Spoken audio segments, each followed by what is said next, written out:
Assalamualaikum warahmatullahi wabarakatuh. Jumpa lagi di channel Dioseta Story. Apa kabar teman-teman semua? Semoga kalian dalam keadaan sehat selalu, panjang umur, bahagia selalu, dan sukses selalu. Oke, pada kesempatan kali ini saya akan menceritakan kisah horor dan kisah mistis yang berjudul Radio Tengah Malam, Senandung Seduh, Lembayung Senja. Cerita ini series yang ditulis oleh Dioseta.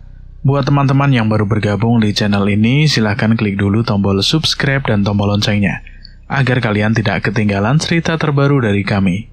Dan tidak usah lama-lama, kita langsung saja ke ceritanya. Senandung Seduh Lembayung Senda, bagian pertama.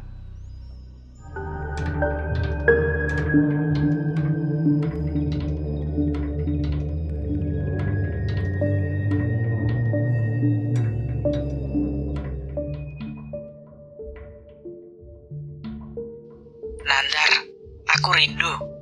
Suara Rani terdengar lirih di sudut kamarnya. Sudah belasan tahun semenjak kepergian Nandar, dan hingga sekarang, Rani masih tidak bisa untuk melepaskan bayangan Nandar dari ingatannya. Seorang pria, bukan, roh seorang pria, memandang Rani dengan tatapan sendunya. Iya, itu roh Nandar yang selalu hadir di saat Rani membutuhkannya. Walaupun ia tahu Rani tidak akan pernah bisa merasakan kehadirannya. Maafkan aku, Rani. Seandainya ada cara agar aku bisa memelukmu, aku akan melakukan apapun untuk mewujudkannya. Ucap roh itu, yang jelas tidak mungkin bisa didengar oleh Rani. Setelah berpikir cukup lama, roh Nandar mulai menghilang dan meninggalkan kamar Rani untuk satu tujuan. Tolong Ardian, bacain cerita barusan. Pinta roh Nandar pada Ardian yang bersiap melakukan siaran. Gak bisa, Nandar. Gua ngerti lo pingin nyampein sesuatu ke Rani, tapi Radio Tengah Malam itu tentang horor, bukan cinta-cintaan.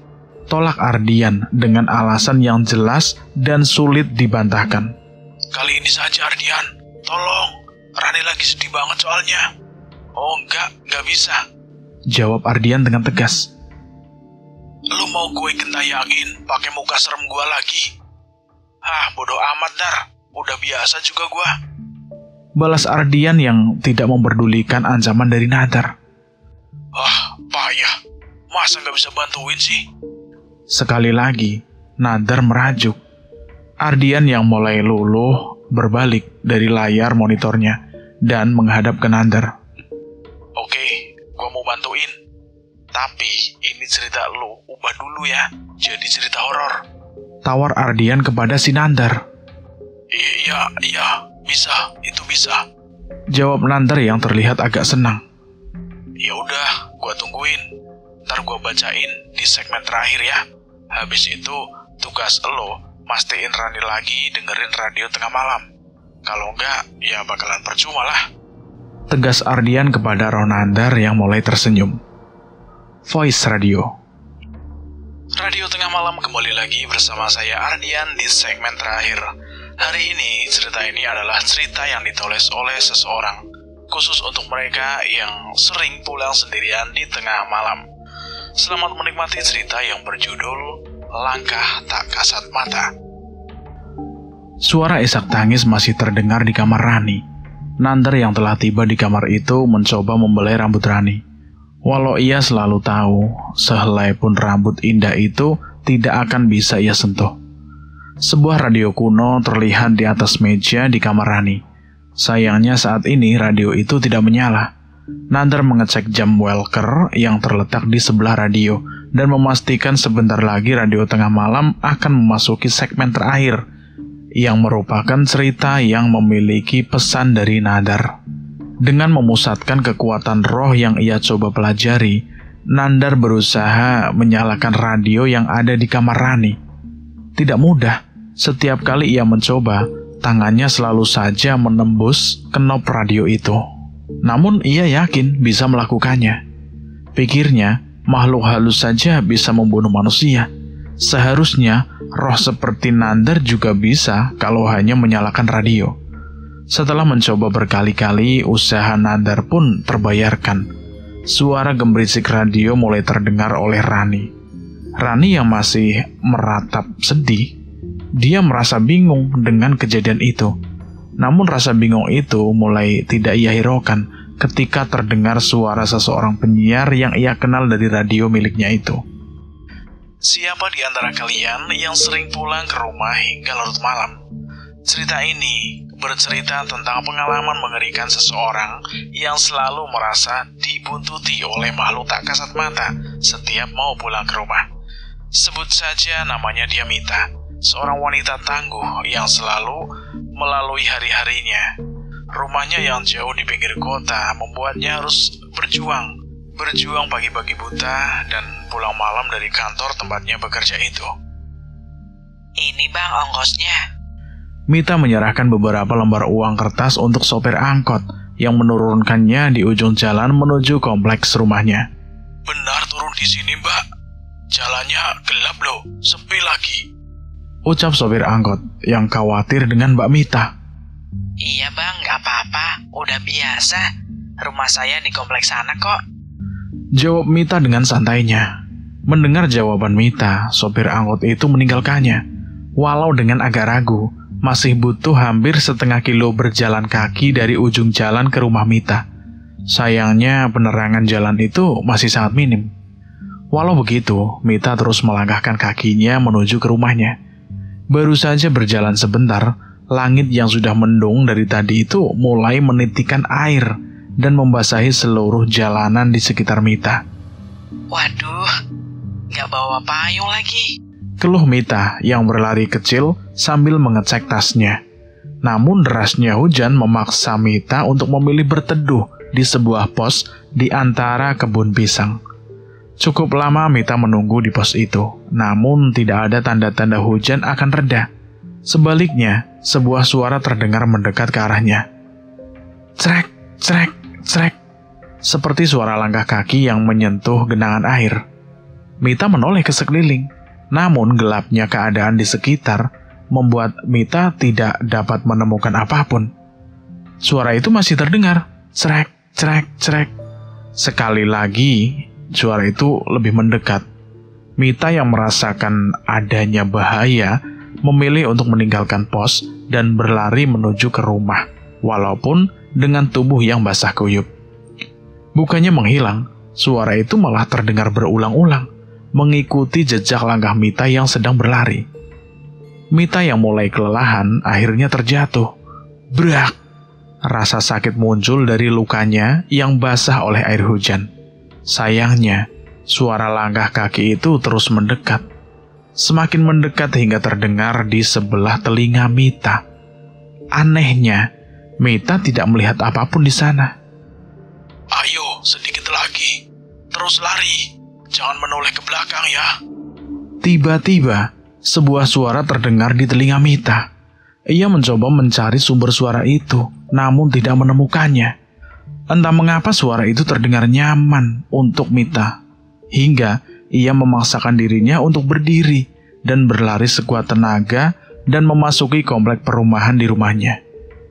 Penasaran dengan asal suara itu, Mita mencoba menoleh ke belakang. Betapa mengerikan. Ternyata, di belakangnya telah terlihat beberapa makhluk halus berwujud kuntilanak dan pocong yang sepertinya mencoba mengejar Mita. Mita panik hingga hampir terjatuh lagi. Namun samar-samar, bayangan seorang pria seumuran dengannya terlihat di dekatnya. Gak apa-apa, Mita. Di sini udah aman. Mereka tidak akan mengejarmu sampai sini.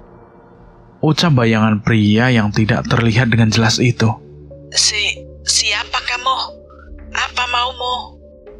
Bayangan itu mulai memudar dan menghilang dari pandangan Mita, dan hanya menyisakan suaranya saja. Aku adalah langkah kaki yang akan mengikutimu setiap malam. Langkah kaki yang tidak akan rela melihat makhluk-makhluk itu melukaimu. Langkah kaki yang akan selalu berada di sampingmu, walau tidak akan pernah bisa untuk menyentuhmu. Gimana ceritanya? Semoga saja yang cocok dengan genre cerita ini ya. Dan karena ini sudah lewat tengah malam, saatnya saya Ardian pamit undur diri. Sampai jumpa di tengah malam berikutnya. Radio Tengah Malam undur diri. Masih di kasurnya. Kali ini Rani terlihat bersemangat. Nandar, ini pasti ceritanya Nandar. Mas Ardian pasti bacain cerita dia lagi. Terlihat tersenyum cerah terpancar dari wajah Rani, walau matanya masih berkaca-kaca. Tapi kali ini, Nandar tahu pasti air mata di mata Rani kali ini bukan lagi dari rasa sedihnya. Mas Ardian, ini cerita Nandar lagi ya? Semoga iya. Entah mengapa aku merasa begitu. Ketik Rani pada sebuah aplikasi ponsel pintarnya dan mengirimkannya kepada Ardian.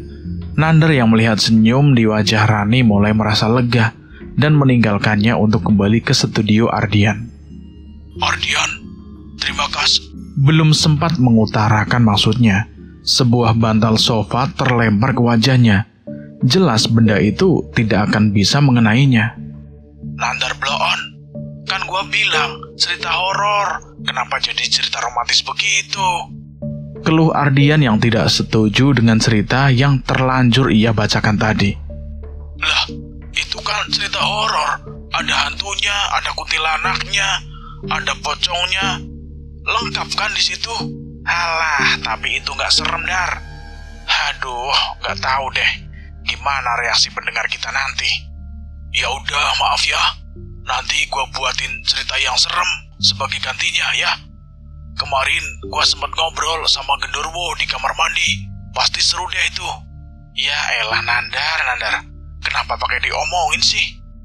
Keluh Ardian yang sepertinya setelah ini akan berpikir 2 kali untuk ke kamar mandi studio malam hari.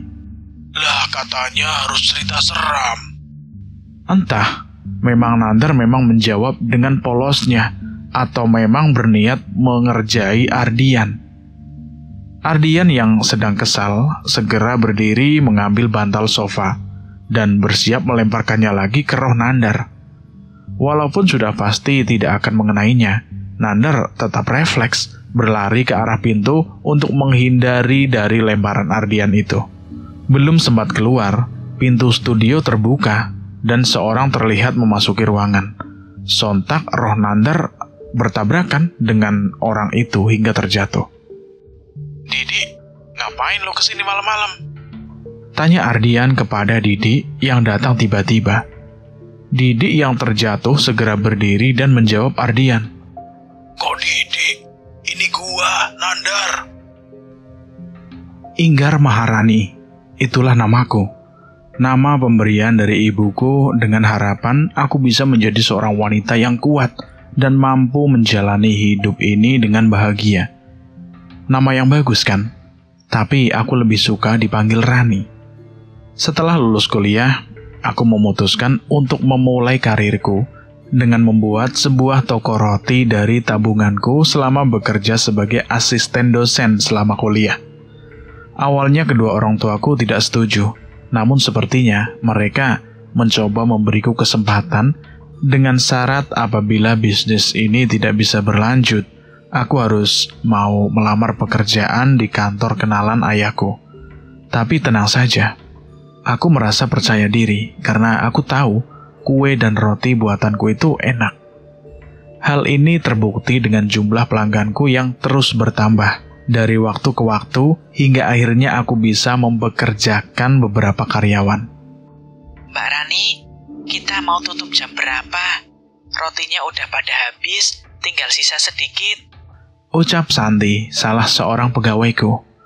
Aku mengecek stok roti yang tersisa dan nota penjualan.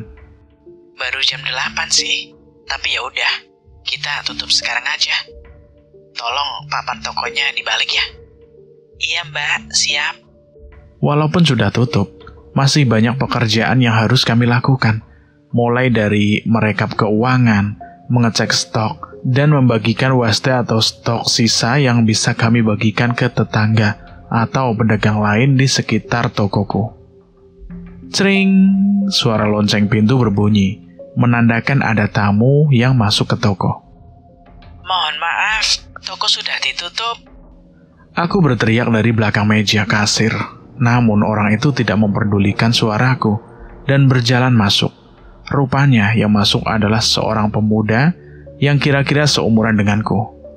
Dia masih saja memperhatikan rak roti yang isinya hanya tinggal sedikit. Aku segera menghampirinya untuk memperjelas ucapanku. Maaf mas, tokonya udah tutup. Ucapku sekali lagi kepada orang itu. Namun kali ini di dekatnya, berharap orang itu akan mendengarkan. Katanya toko ini jual donat yang enak ya? Iya mas, donat toko ini memang paling enak. Tapi kayaknya masnya harus datang lagi besok deh. Stok donatnya tinggal sisa-sisa aja.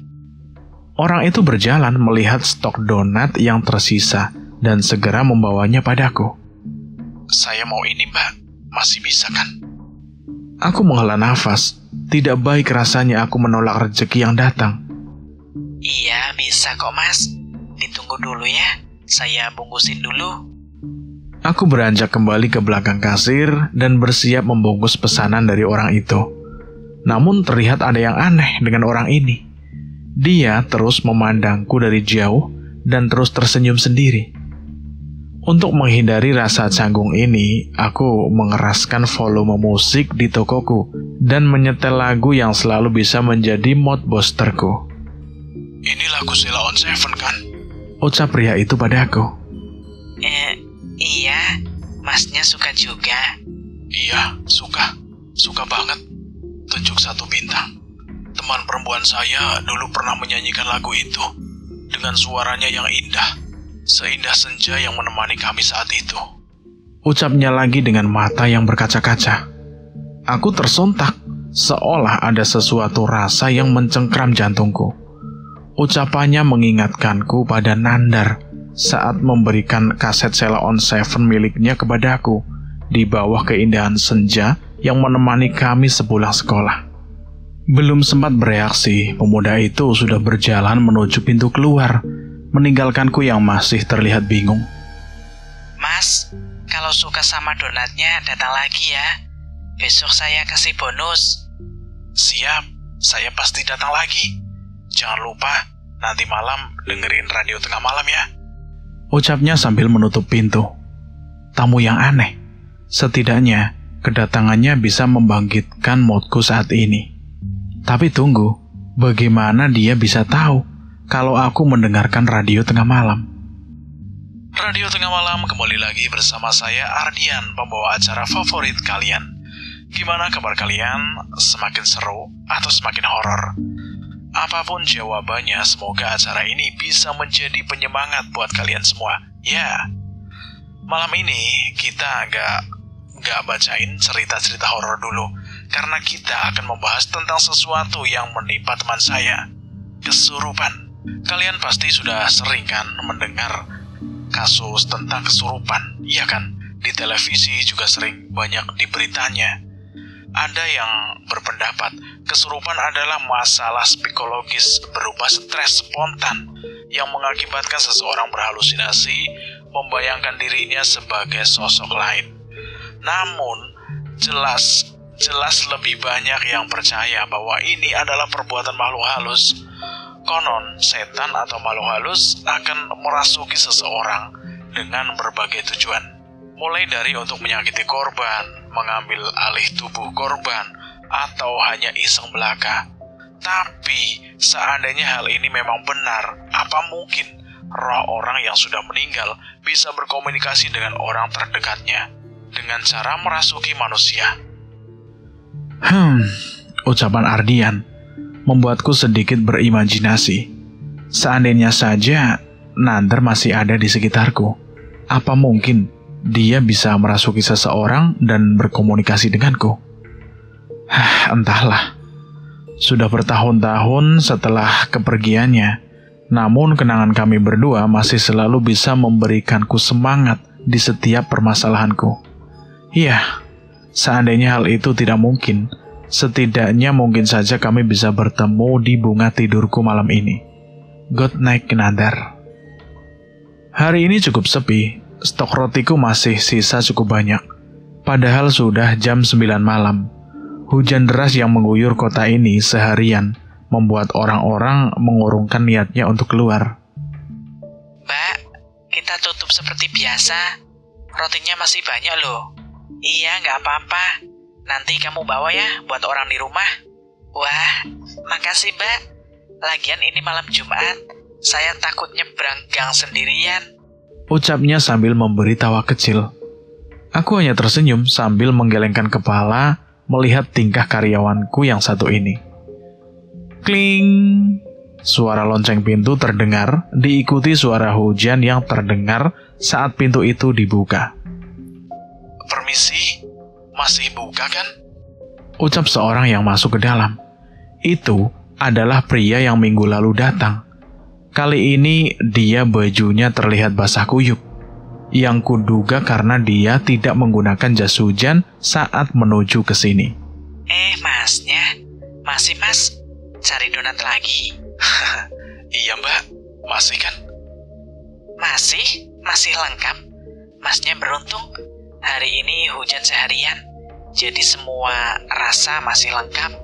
Dan karena sudah mau tutup, saya kasih bonus nanti. Jelasku dengan penuh semangat. Setidaknya sisa stok donatku tidak sisa terlalu banyak. Namun bukan melihat donat daganganku. Orang itu malah menatapku seolah menahan tawa. Kenapa Mas? Saya aneh ya? Oh enggak, Mbaknya lucu. Saya suka ngelihatnya. Hei, lucu. Tingkah anehku sudah cukup membuatku malu. Ditambah Masnya bilang saya lucu. Duh, pasti wajahku sudah semakin memerah saat ini. Apalagi wajahnya saat menahan tawa. Itu terlihat cukup imut. Seolah mengingatkanku pada Nandar saat melihat tingkahku. Tidak. Hatiku hanya milik Nandar. Senyuman konyol orang ini tidak akan bisa membuatku berpaling darinya. Ya sudah Mas. Jadi donatnya mau beli berapa? Tanyaku kepada pria itu. Lalu pria itu mengeluarkan 2 lembar uang ratusan ribuan dan menyerahkan padaku. Semuanya 4 lusin. Paskan duitnya. Senyuman yang lebar tergambar jelas di wajahku. Kata siapa malam Jumat itu malam yang menyeramkan.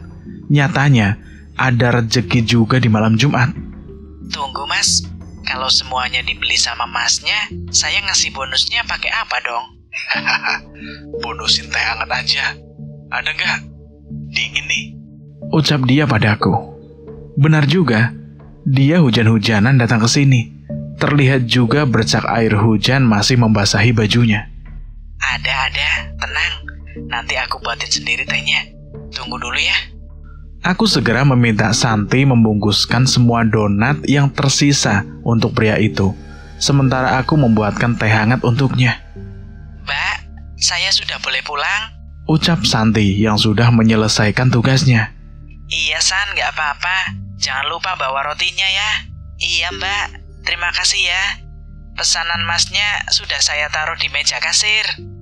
Dari dalam terlihat pria itu menunggu di kursi tamu di depan toko. Aku segera menghampirinya dengan mengantarkan segelas teh dan pesanannya. Ini Mas, maaf ya lama. Pasti Masnya kedinginan ya? Gak apa-apa Mbak, biar dingin begini. Udara hujan malam hari gak pernah gagal membuat pikiran saya tenang. Entah mengapa, caranya menatap langit hujan saat itu bisa membuatku terkesima. Mbak, kalau mau ditinggal pulang gak apa-apa. Karyawannya juga sudah pulang kan tadi? Enggak kok, rumahku dekat sini. Benar kata Masnya, saya jarang menikmati udara hujan malam-malam begini. Sejuk juga ya. Memang, kesibukanku dalam mengurus bisnis membuatku tidak pernah menyempatkan diri untuk menikmati berbagai hal indah yang ada di dunia ini. Padahal semua hal ini hanyalah hal yang sederhana, sering kutemukan di mana saja. Lah, Masnya gak bawa kendaraan? Iya, saya memang suka jalan kaki. Biar santai aja, sambil menikmati pemandangan kota yang mulai ramai akhir-akhir ini. Di tengah rintik-rintik hujan, perbincangan singkat terjadi di antara kami. Entah mengapa aku merasa nyaman berbicara dengannya, seolah sudah mengenalnya cukup lama. Beberapa hal darinya juga mengingatkanku kepada Nandar. Apa mungkin seperti yang diceritakan di radio tengah malam, bahwa benar roh bisa merasuki tubuh manusia untuk berkomunikasi dengan orang terdekatnya.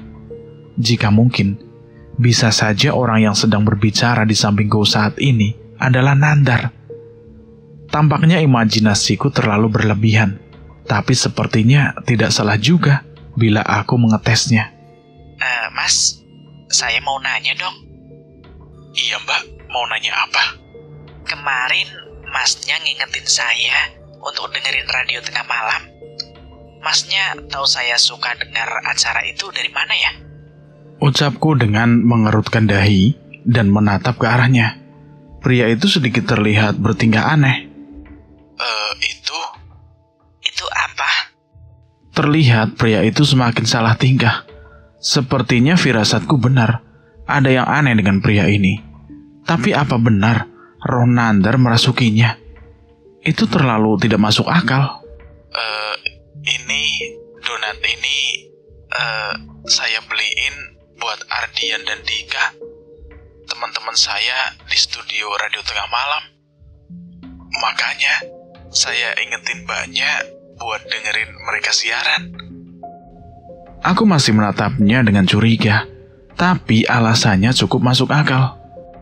Oh, masnya itu temannya Mas Ardian. Bilang dong dari tadi. Iya mbak, iya. Namun gerak-geriknya itu terlihat seolah terlepas dari suatu masalah. Tumben, kali ini firasatku meleset. Perlahan terlihat hujan mulai mereda. Tanpa sadar, teh buatanku pun sudah habis diminumnya. Pria itu mulai beranjak berdiri dan bersiap untuk berpamitan. Terima kasih ya tehnya. Hujan sudah mulai reda. Saya pamit dulu ya. Iya, terima kasih ya Mas. Jangan lupa mampir lagi. Pasti. Ya udah, mbaknya juga cepetan pulang ya. Keburu portal rumahnya ditutup. Oke. BTW, saya belum tahu nama Masnya. Oh iya, nama aku Nandi. Ya, namaku Nandi. Ucapnya masih dengan tingkah yang mencurigakan. Tapi ya udahlah. Setidaknya dia bukan orang jahat. Oh ya udah, hati-hati di jalan ya. Salam buat Mas Ardian dan Mas Dika. Iya, nanti aku sampaikan ke mereka. Terima kasih ya Rani, tehnya enak. Ucapnya yang segera berjalan cukup cepat meninggalkanku sendiri di toko. Aku bersiap mengambil barang-barangku dan mengunci pintu dan bergegas menuju ke rumah.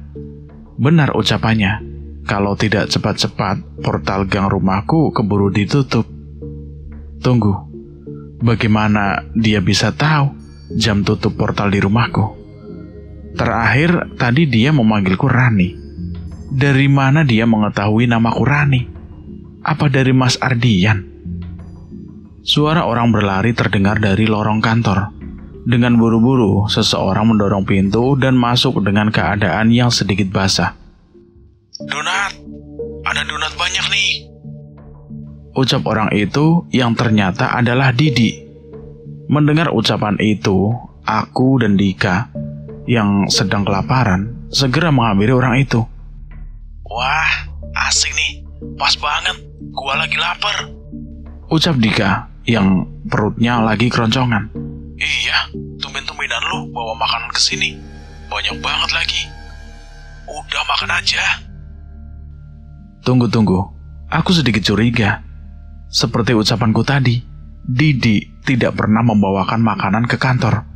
Yang ada setiap dia ke sini, tempat yang dia tuju pasti adalah dapur. Tempatnya mencari cemilan sekaligus membuat kopi. Tunggu. Lu ini Didi apa Nandar? Ucapku pada Didi. Didi menatap kami berdua dan tersenyum. Tak lama setelahnya, Didi terbaring jatuh di sofa, seolah kehilangan kesadarannya. Aku melihat roh Nandar keluar dari tubuhnya dan mencoba untuk kabur. Nandar, sudah dibilangin, jangan ngerasukin tubuh Didi seenaknya. Aku berteriak padanya. Dika sekarang menghampiri Didi dan mencoba menyadarkannya. Beruntung, tak lama setelahnya Didi segera sadar. Sebentar aja, tuh Didi juga gak gak kenapa-napa kok. Sudah sadar dia. Bantah Nandar yang melayang-layang dalam wujud rohnya. Aku hanya menggeleng-gelengkan kepala dan ikut membantu Didi. Lu gak apa-apa, Di. Sorry ya. Kalau Nandar mulai kelewatan, bilang aja. Nanti gue laporin balik. Guanya sih gak apa-apa. Tapi tunggu. Didi terlihat mencari sesuatu dan mengecek tasnya.